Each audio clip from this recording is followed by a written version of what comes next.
Wouldn't you love to know if the essence of a thing begs to hear your tender wooing? Wouldn't you love to know? Hi, everybody. Welcome back to Steve Bell Live at the Vault. This is episode 7, I believe. We've done 7 of these things. We took a break last week, more of a mental health break than anything. I had some things to do, but it's nice to be back. Again, I'll say this in a moment. I sure wish I could see you, but I get enough messages after these things to know somebody's out there watching and that this matters. So happy to do it. I want to say hi to my granddaughter, Nora. Hi, Nora. Say hi to Pop. And to Reagan and Avi and Finn and other children that are watching. I want to say hi to my mom. Hope you're doing well, Mom.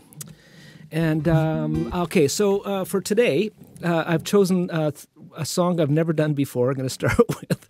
It's off the new album that's coming out this fall. And then I'm going to do one I know fairly well, and then I'm going to do 3 that I haven't done for years. And so this may go well.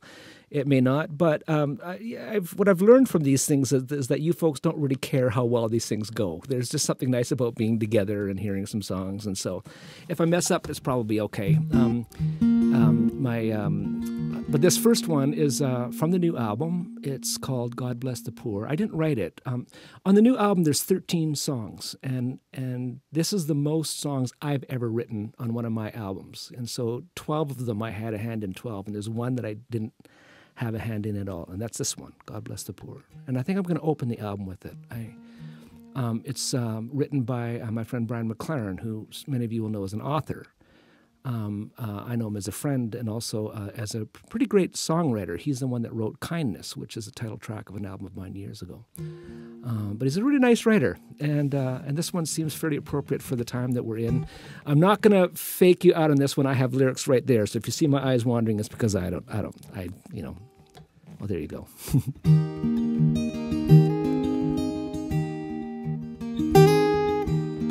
God bless the poor, bless them with the treasure that the rest take for granted.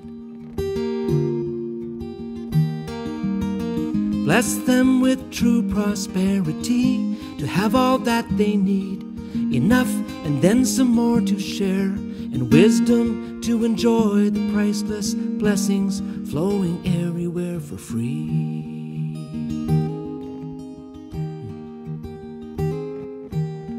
God bless the rich, bless them with the treasure that their money cannot buy. Bless them with generosity, to realize we can only save the things we give away, and the only wealth worth having is the joy of doing right and good for free.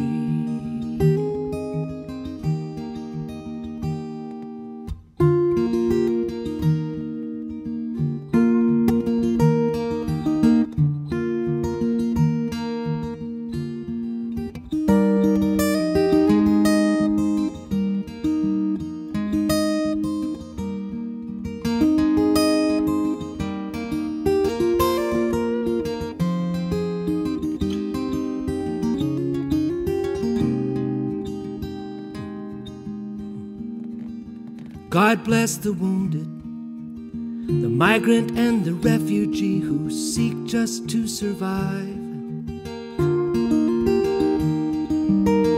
Bless them with hospitality, to keep their hope alive. Just one more day through strangers who in kindness open hands and doors and borders until all are safe and free.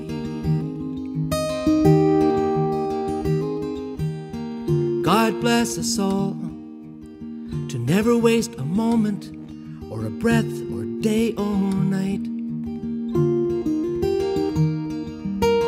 Bless us with gratitude to savor every taste, the gift of every present moment, and to dance with all our strength within your rhythm and your music, to be free.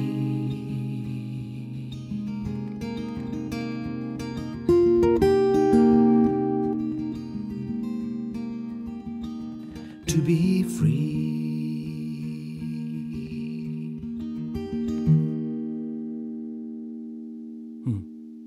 Lovely song, eh? That's my first performance of that.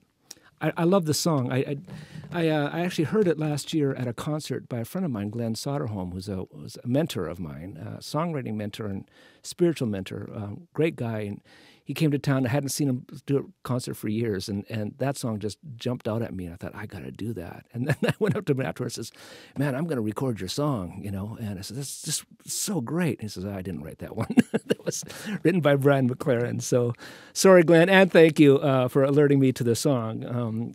It's funny how I have this happen to me often. People often come up to me and say, oh, I just think you're just such a great songwriter. I just love the, Here by the Water. And I didn't write that one. Or they'll say, oh, I love Why Do We Hunger for Beauty? I didn't write that one. But we artists, we who write, we also really do appreciate just a good song is a good song. And that one is a one that's been baptized in a gospel imagination, right? God bless the poor. God bless the rich. God bless the wounded and the refugee and the migrant. God bless us all. And I think in a time like this that is just so stressful, and we're all trying to figure out how to live together and to be together in this time, we need songs like that to kind of re-baptizing our imaginations with a gospel light. And that's just one of them. Okay, here's one that I know fairly well, I hope. I thought about this morning.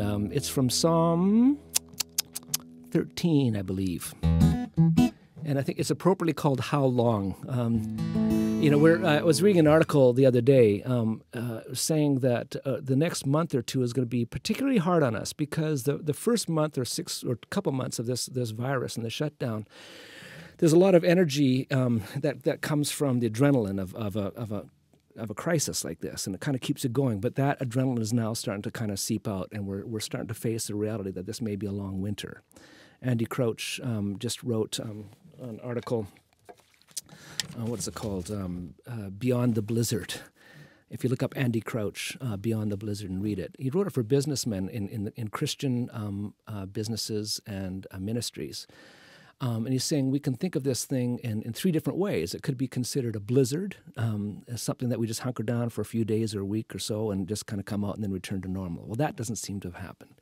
We can think of it as a winter, a season that we have to think quite differently, but then things will return to normal. Or he says, or we can think of it as an ice age, that maybe have a longer arc to it, and that maybe things will never quite return. And I think that's probably quite true, and we have to let our imaginations imagine a different way of being together, which isn't that bad because not everything was great. And I think for those of us who have a vision, a little bit of a vision of the kingdom come, I'd be happy if we have a chance to reset a little bit in how we do business, how we interact with one another, how we treat the world, the environment, creation. So, I mean, there may be some good news in this after all. But in the meantime, there's a long waiting. So this one is called How Long from Psalm 13.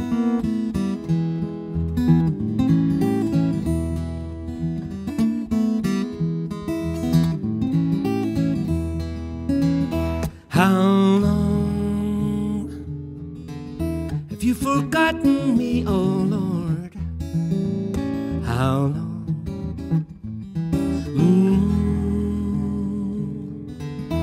Will you hide your face from me? How long? Look on me, answer my call. Oh Lord my God, I need some light before I fall.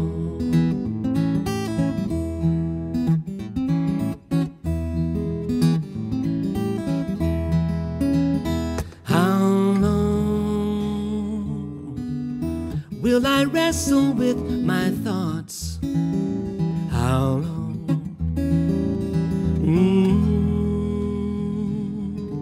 Must I have sorrow in my heart?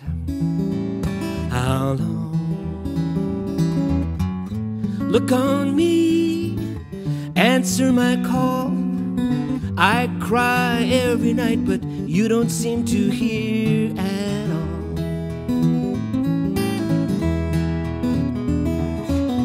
Yet I'll trust in your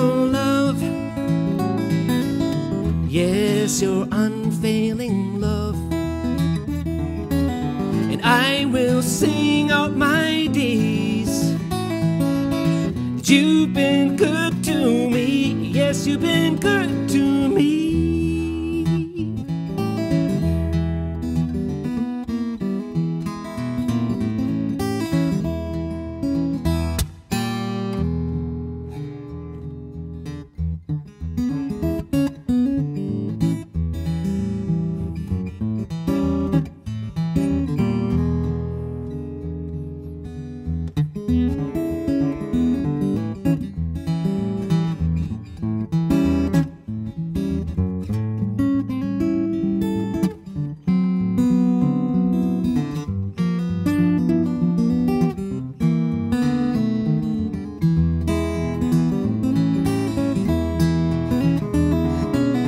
Yet I'll trust in your love,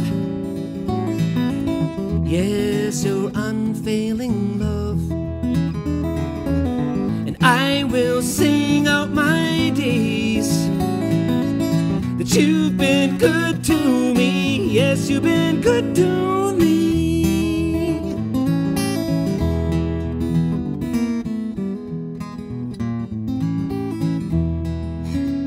But how have you forgotten me, oh Lord? How long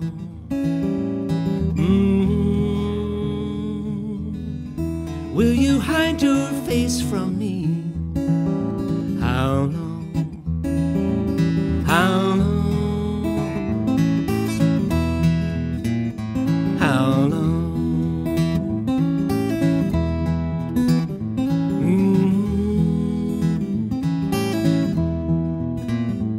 How long?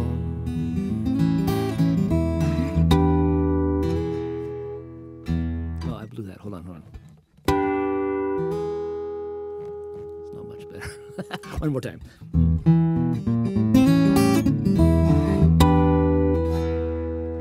Oh well. There you go. You get 3 endings there. Pick your favorite. Psalm 13.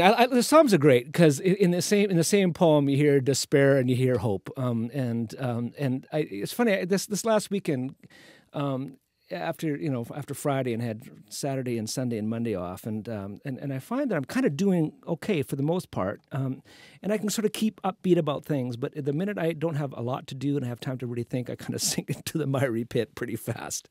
And a couple times I really kind of crashed this last weekend, and I had to really pray hard and to just not despair. What I like about the Psalms is that the Psalms are just quite comfortable with that, right? The scriptures in general are quite comfortable with our humanness, and they give us permission to be who we are, where we are, when we are, but they also keep holding out hope, and so that Psalm is kind of both. It has both those things in the same purview, and I think that's authentic and that's real. Okay, my son Jesse, he's the father of my granddaughter Nora, who I'm hoping is watching, and he's been pouring through my catalog of material for the last little bit, looking for sort of quiet Steve Bell songs to help his daughter go to sleep at night, making a playlist of sort of more lullaby-ish songs, and he's been going through my material, and he called me last week and said, Dad, he said, that song High Above the Fray, which is on an album called Simple Songs that I put out many, many years ago.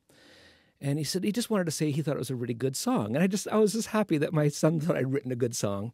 And I don't do it anymore. It's really high, and I wrote it when I was younger, and I've started to lose some of that vocal edge that I used to have.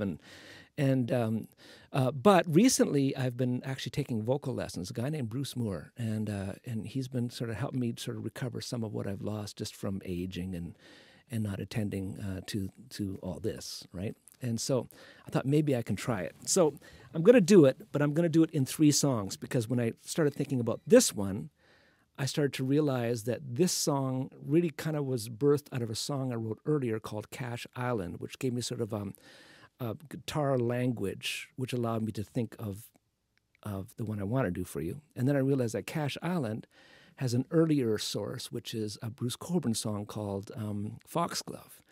And it was learning Foxglove that gave me a vocabulary that allowed me to write Cashe Island, which gave me vocabulary, which allowed me to write the last one, which is called High Above the Fray. Does that make any sense? So I just thought I'd kind of go through the etymology of High Above the Fray, because in the same way that words have an etymology, they come from somewhere and they develop over time. Songs do too. None of us really write new songs. We kind of rearrange someone else's garden.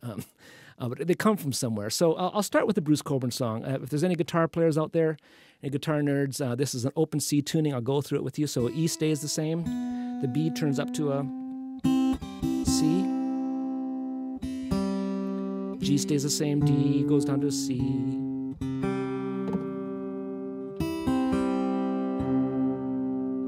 The A goes down to G. And the E goes down to C, low C.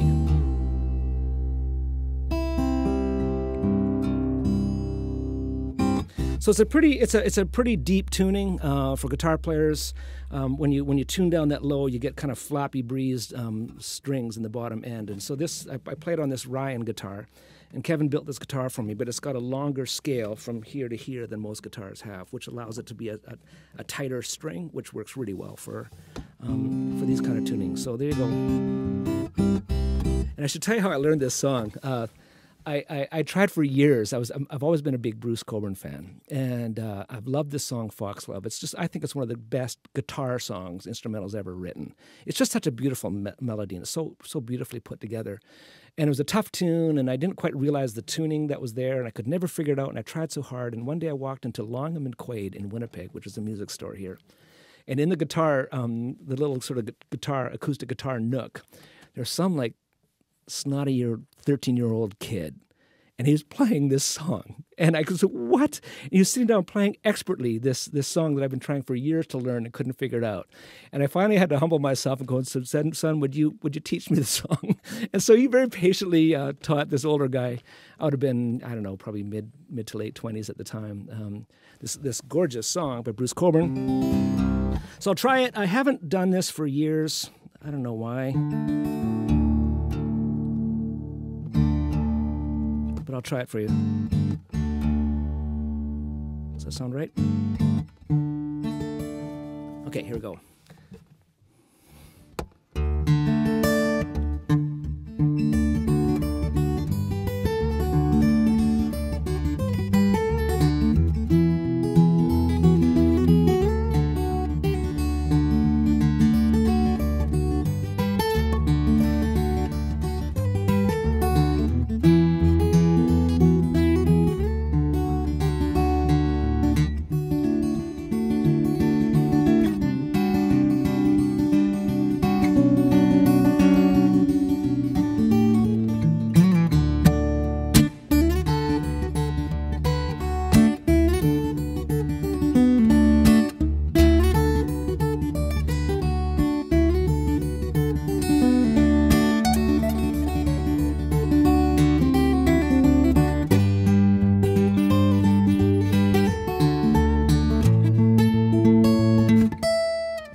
Foxglove. Sorry, Bruce. He does a much better version. I actually saw Bruce up close do that a couple years ago. The Winnipeg Folk Festival honored him with a Lifetime Achievement Award, and there's a little banquet. I bought a ticket. I took my wife and my son, Jesse, and we were actually sitting in the front table. And when it came time for Bruce's thing, he got on stage with his guitar, and he sang 5 songs, one for each decade of his career. It was pretty powerful, and I was staggered by it. I mean, this guy's music changed my life. I would have thought very differently about music had it not been for his influence on my life. And so it was wonderful to watch him do that one up close. And I mean, there's a power to Bruce's playing. When you see him up close, there's just something that comes off the stage. I know my son Jesse, who had been a bit of a fan too, just didn't quite realize how great he was until he saw him up close. And then afterwards, after the banquet, and we're all leaving, we're filing out, and all the people, and we went past a doorway, and Bruce's manager, Bernie Finkelstein, was standing by this door. And I know Bernie. I've spoken to Bernie. I've met him. He knows that I'm a fan. I did a whole album of Bruce Cockburn songs. And so he's standing there, and he recognized me. He said, "Steve." And I said, "Oh, hey, Bernie." He says, "Do you want to say hi?" And I said, "Yeah." And so he opened the door, and he walked in, and there was Bruce with some friends, and got introduced. And he knew that I had done an album of his songs, and we'd met briefly before. But it was funny. I couldn't speak. I got in front of him, and I was just verklempt. There's just something about being close to somebody who changed your life just by what they do so excellently, and I just didn't have words. And my wife started chatting him up, and they ended up having this lovely conversation.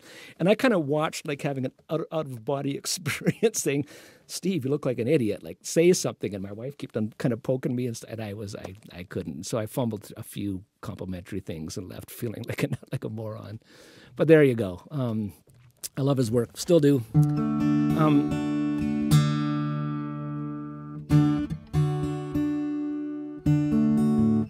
Okay, here's another one that came from. So that song gave me sort of a guitar language to think differently about the guitar. It's this open C tuning, and so just a bar gives you an open chord.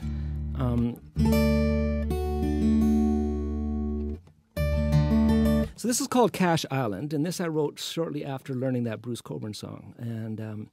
And my wife and I were co-chaplains of a camp, a sailing camp, pioneer camp, just in Ontario, several years. And there's an island there that the camp takes place on, and kids come and they learn to sail and they learn about the Christian faith. And it was quite, using the sailing metaphor a lot. It was a wonderful experience. And one day I was out sitting on the rock. There's a point.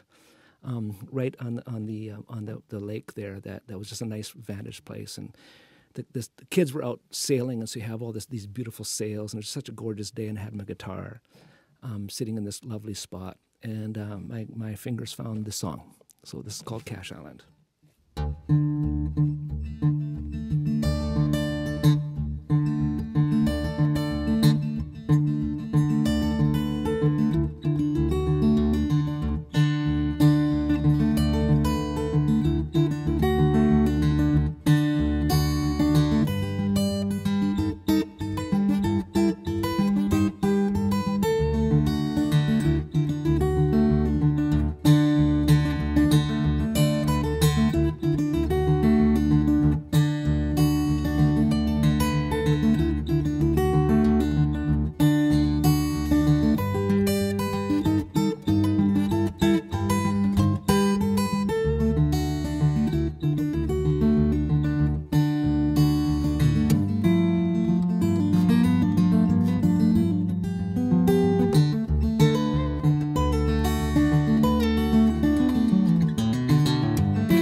You get the idea.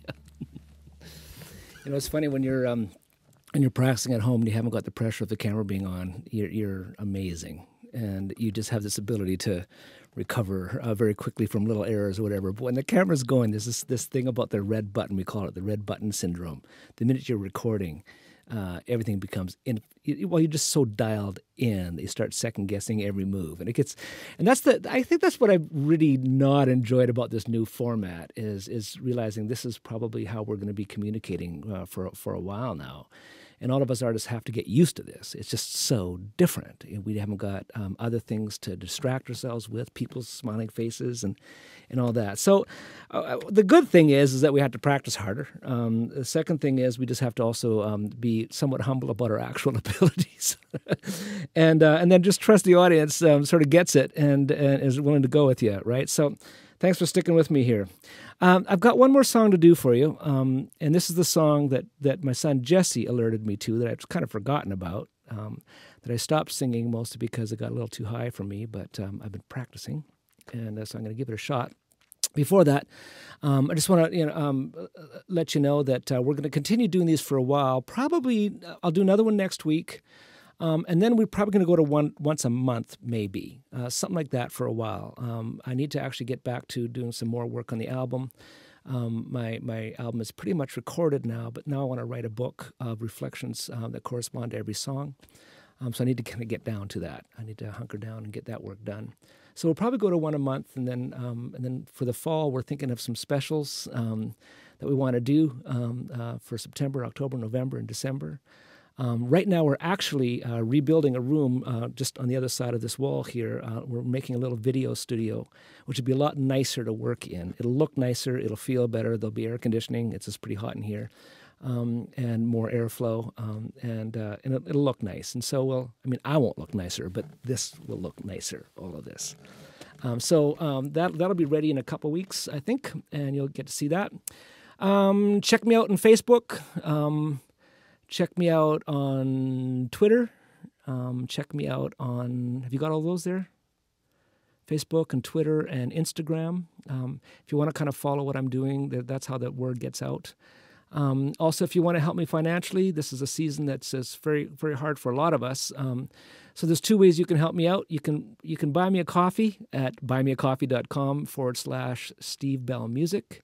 And it's just a way, just once you got your card in or your PayPal or whatever one wants to pay, you can kind of go on there, and every time you see something from me that you liked, you can give me $3. And if enough people did that, it would help a lot. If you'd rather donate and get a receipt for it, a tax receipt, we receipt for anything over $20, and you can do that at stevebell.com/support, I believe. Is that right, Jay? So that's there. Is there anything else I wanted to tell you before I go? Oh yeah, the Storehouse. So just to remind you, I've been sort of creating these little song videos and lyric videos of my songs, and we're putting them in a place called the Storehouse on my website. And it's for those who are putting together online worship services or small groups or Bible studies. If you're looking for special music or anything like that for your events, go there. If something suits what you want to do, use it. Just grab it off the site, download it, use it on your thing. You have my permission. We're setting them up as being sort of free for public use. And it's just sort of a way of of opening the storehouse, so to speak, for those who could use that. So check that out at stevebell.com/storehouse. Is that right, Jay? Something like that. Okay, I'm going to try one more song. I hope this goes well.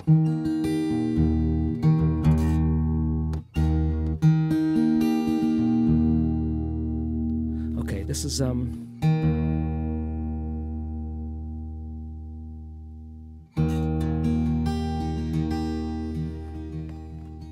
it's called High Above the Fray. When I wrote this many years ago, when I can't even remember what the issue was, but there was a sort of a global crisis at the time, and people were freaking out. It was a war, or I don't know if it was what it was, but I just remember being so wearied by it, as we all are now, to some degree. And This one morning, I just remember thinking that part of our Christian faith teaches us that God is near and dear in the incarnation, that God is close and God is with Emmanuel, and that can be comforting.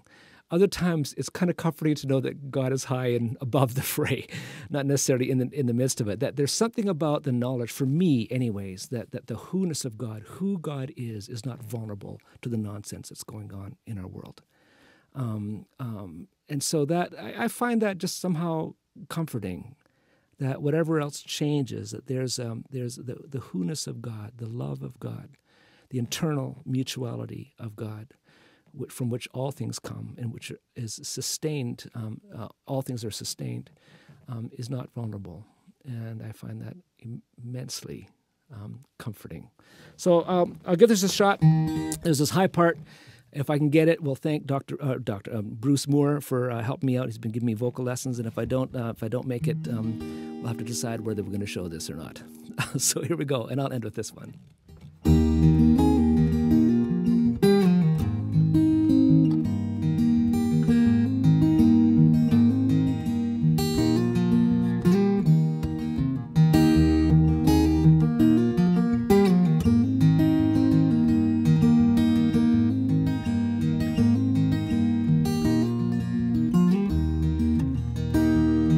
From the rising of the sun to the setting of the same, who is like the one who is our Maker? Every citizen belongs to a nation and a name, but high above these things is their keeper. Blessed be the name of the Lord. My heart pounds out this praise, that every weary doubter be assured it is He, high above the fray.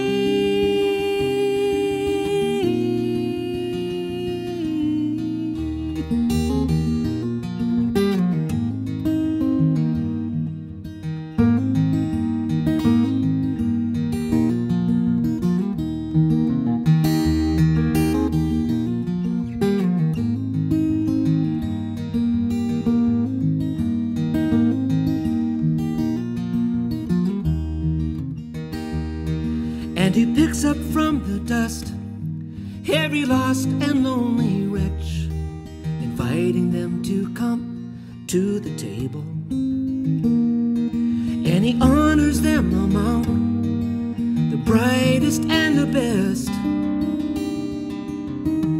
Who could have guessed? No one is able.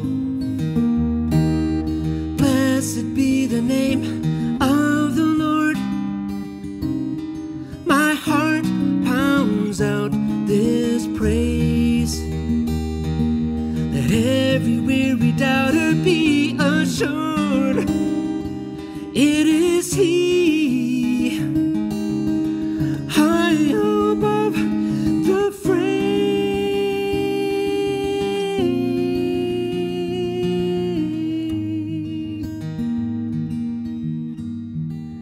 high above the fray.